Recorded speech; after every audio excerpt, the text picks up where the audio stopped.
At 0800 hours Zulu time, deep in the middle of the Indian Ocean, the silence of a remote tropical atoll was shattered by the roar of General Electric F-118 engines. This is not a drill. This is not a routine rotation. Something is happening at Diego Garcia that has the regime in Tehran on maximum existential alert. We are looking at a small speck of land, a British territory situated 2,358 miles from the coast of Iran. To the casual observer, it looks like a paradise. To the military strategist, it is an unsinkable aircraft carrier. And as of the last 48 hours, America has transformed this island into the most dangerous parking lot on the face of the earth. You are a seasoned military analyst and senior war correspondent anchoring a high-stakes defense news channel. At least 6 B-2 Spirit stealth bombers have touched down. We're talking about the most advanced, the most expensive, and the most lethal aircraft in human history. And they did not come alone. They brought an armada of aerial refuelers and heavy cargo transports with them. President Trump continues to drop heavy clues about what U.S. military action against Iran will look like if a nuclear deal is not reached immediately. He has been explicit. He is not waiting 2 weeks. He is not interested in long, drawn-out negotiations while centrifuges continue to spin. The message is binary. Make a deal, or we destroy the program. And the assets sitting on the runway at Diego Garcia are the physical manifestation of that threat. Satellite imagery confirms 6 B-2 Spirits. To put that in perspective, the United States Air Force only operates 20 of these aircraft. Taking 6 of them out of the rotation and parking them in the Indian Ocean means deploying 30% of the entire active stealth bomber fleet to a single forward operating base. You do not do that for a photo op. You do not do that for training. You do that when you are preparing to decapitate a hostile nation's nuclear infrastructure. Alongside the bombers, we have identified at least 3 C-17 Globemaster cargo planes and 10 KC-135 aerial refueling tankers. The presence of the tankers is the smoking gun. A B-2 bomber is terrifying, but it has limits. A B-2 bomber backed by a fleet of tankers has global reach. It can take off from Diego Garcia, fly into Iranian airspace, loiter, deliver its payload, and return without ever touching the ground. These aircraft are uniquely capable of carrying a specific weapon that is currently giving the Ayatollah nightmares. It is called the GBU-57 Massive Ordnance Penetrator, or MOP. This is a 30,000-pound monster, a precision-guided bunker buster designed with one singular purpose: to physically smash through hundreds of feet of reinforced concrete and solid rock to vaporize targets buried deep underground. It is the only weapon in the conventional arsenal that can destroy Iran's Fordo and Natanz nuclear facilities. And right now, those bombs are deployed. They are ready. They are waiting for the order. What America just positioned at Diego Garcia is not deterrence. Deterrence is a single carrier group. Deterrence is a strongly worded press release. Positioning 30% of your nuclear-capable stealth fleet within striking distance of Tehran is preparation for a strike. We need to talk about the history here, because this is not the first time we have seen this movie. Remember Operation Midnight Hammer? June 22, 2025. In this timeline, B-2 Spirits carried the exact same bombs that destroyed the Iranian facilities at Fordo, Natanz, and Isfahan. They proved it could be done, and now, in February 2026, they are back. Before we break down the terrifying mathematics of why Iran is defenseless against this specific deployment and the leaked audio intercepts from the bomber crews, make sure you are subscribed to the channel. This situation is evolving by the hour, and the 10-day clock is ticking. Let's look at the leaked communications. Aviation enthusiasts monitoring high-frequency bands picked up the crews of 2 B-2 bombers using the call signs Pitch 11 and Pitch 14, communicating with air traffic controllers in Australia. They were crossing the Pacific, headed west. But here's the catch. The crew of Pitch 11 confirmed the presence of a third bomber in their formation. 3 confirmed on audio, but satellite imagery shows 6 on the ground.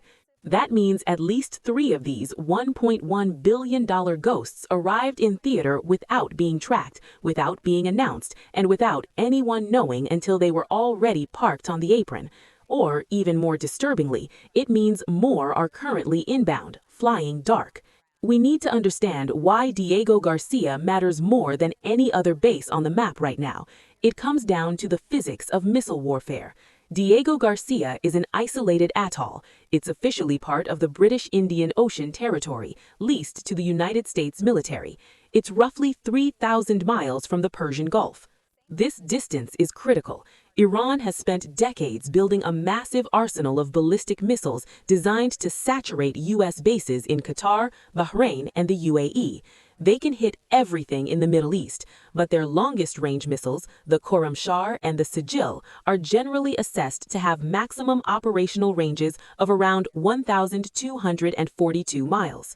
Do the math. The distance between the launch sites in Iran and the runway at Diego Garcia is 2,358 miles. Iran cannot reach it. Their missiles fall short by over 1,000 miles.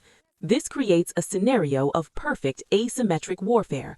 The United States can launch B-2 bombers from Diego Garcia, fly to Iran, strike their targets, and return to base, and Iran has absolutely no way to strike back at the launch point. The base is a sanctuary. It is untouchable.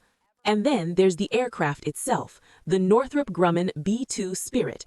Each one of these flying wings comes with a price tag of $1.1 billion.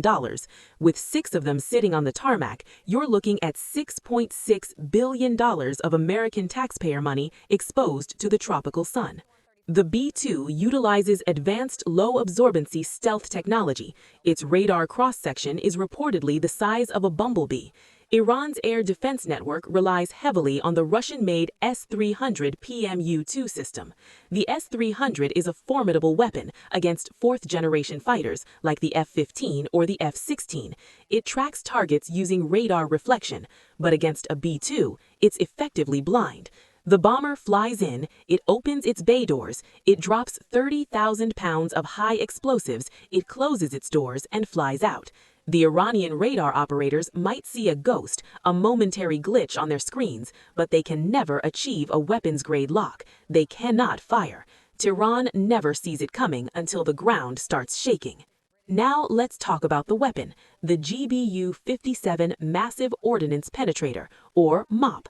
This is a 30,000-pound cylinder of hardened steel and high explosives. It's GPS-guided. It uses a delayed fuse.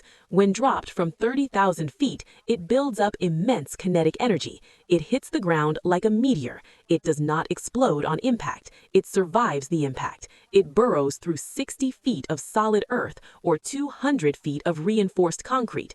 Only then, deep inside the bunker, does it detonate. It turns a mountain into a tomb.